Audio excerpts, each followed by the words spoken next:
నమస్కారం అండి. ఈరోజు అమ్మ ఆసరా అనాథ వృద్ధాశ్రమంలో అనగాం జరిగింది కానీ శ్రీ కె చంద్రశేఖర్ గారు వారి కుటుంబ సభ్యులు అన్నదాతగా వివరిస్తున్నారు. ధన్యవాదాలండి. మీరు మీ కుటుంబ సభ్యులు నిండు నూరేళ్లు ఆరోగ్యాలతో అష్టవద్దని కోరుకుంటూ అన్నదాత సుఖీభవ.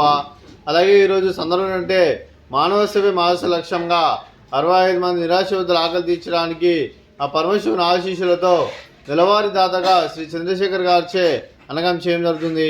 అలాగే శ్రీ చంద్రశేఖర్ గారికి వారి కుటుంబ సభ్యులందరికీ ఆ పరమశివుని ఆశీస్సులు, అలాగే వారు ఏ సంకల్పం అనుకున్నారో అది నెలవారీ మనసారా కోరుకుంటూ, అలాగే వారికి అంతా మంచి మనస్ఫూర్తిగా కోరుకుంటూ వారికి వారి కుటుంబ సభ్యులందరికీ ధన్యవాదాలండి. అలాగే శ్రీ కె చంద్రశేఖర్ గారికి, శ్రీమతి చంద్రశేఖర్ గారికి, శ్రీ రవికుమార్ గారికి, శ్రీమతి రవికుమార్ గారికి దీర్ఘాయుష్మాన్ భవ.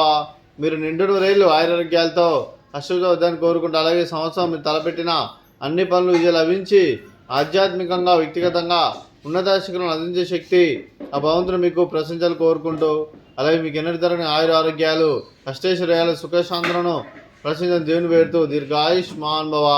అలాగే శ్రీమతి చంద్రశేఖర్ గారికి, శ్రీమతి రవికుమార్ గారికి దీర్ఘ సుమంగళి భవ. మీరు నిండు ముత్తైతనం చేసి ఎంతోమందికి ఆదర్శంగా నేను కోరుకుంటూ ఆ దుర్గాదేవి ఆశీస్సులు లక్ష్మీదేవి దేవులను మీకు ఎల్లరిని కోరుకుంటూ దీర్ఘ సుమంగళి భవ.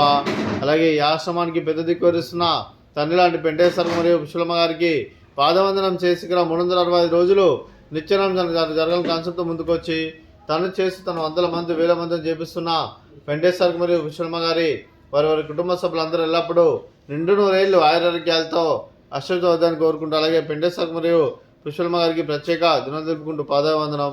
అలాగే ఈరోజు శ్రీ కె చంద్రశేఖర్ గారు మీరు అన్నదానం చేస్తున్నామేమో, అన్నదానం స్వీకరిస్తున్న నా దాత సుఖీ భవ. ఈరోజు అన్నం చేసిన వంటకాలు స్వీట్ బాదుషా, ఫ్రూట్స్ బనానా, అలాగే రైసు, అలాగే వంకాయ టమాటా పప్పు, సాంబారు. అన్నదాత సుఖీ భవ, అన్నదాత అన్నదాత సుఖీ భవ, సుఖీ భవ, సుఖీ భవ, సుఖీ భవ.